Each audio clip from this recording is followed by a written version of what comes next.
But the video shows how helpless the victim was when his own county sheriff, the very person that was supposed to be protecting him, that was his job, and his longtime friend, stood up and opened fire. We see it all. As for why Sheriff Sean Mickey Steins did what he did and then calmly surrendered, we just don't know. A court hearing yesterday lent some weight to speculation that there was a personal issue involving the sheriff's teenage daughter turned a lawman into a killer. More on that in a minute. But first, the video from a surveillance camera inside Judge Mullen's chamber. The whole encounter between the two men was not shown in court, but people who have seen it say that Steins looked at his and the judge's cell phones.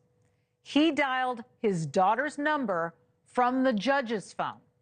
Then, without a word, pulled his weapon and he used it. Watch here. So we see the sheriff standing. That's him with the gun, and he is pointing at the judge, who is literally cornered in his own chambers. There he is, alive. And at the end of this short video, he's dead. You can see that he's trying to hide. Look at that. That video was played in court. Then after all of it, he put down his handgun and he surrendered. What in the world happened here? I want to bring in Matt Murphy. He's at home on both sides of the courtroom, as we know, as a former deputy district attorney who's now a criminal defense attorney. So, Matt, wow. First, let's just talk about your reaction to watching this.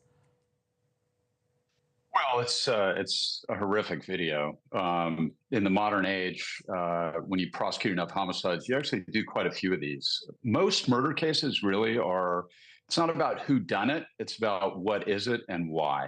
So that's the big question in this. What were the circumstances that led up to this? Sheriff Steins, or I should say former Sheriff Steins, has been charged with first-degree murder with a firearm. So this is actually a case that could potentially be a death penalty in that state.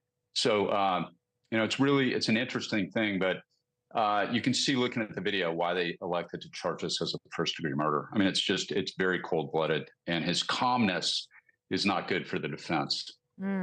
So as we watch this video, we're just going to replay it over and over again so we get a feeling for this.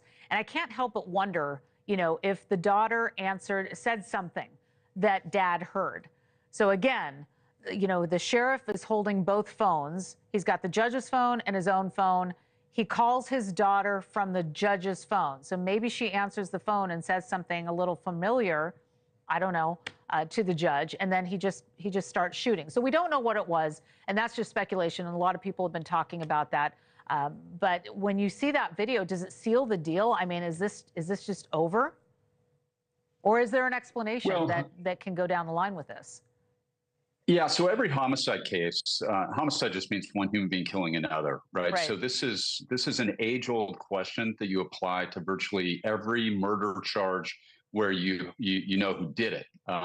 So and we can break it down. Is this a first-degree murder as alleged? Is this a second-degree murder? Is this a voluntary manslaughter where some information is given to Sheriff Steins that causes him to erupt in this kind of violent behavior?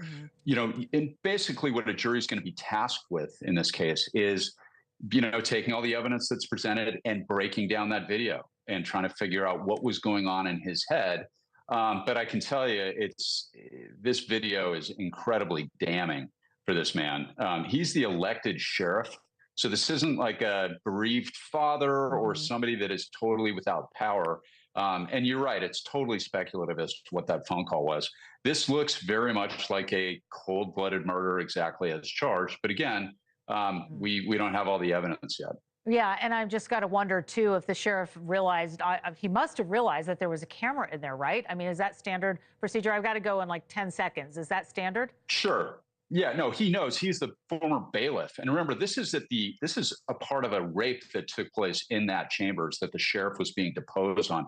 So there's many different elements to this story and this case beyond just this video. All right, Matt, we've got to leave it there. Thanks for watching. Go to joinnn.com to find News Nation on your screen. And don't forget to click the red subscribe button below to get more of News Nation's fact-driven, unbiased coverage.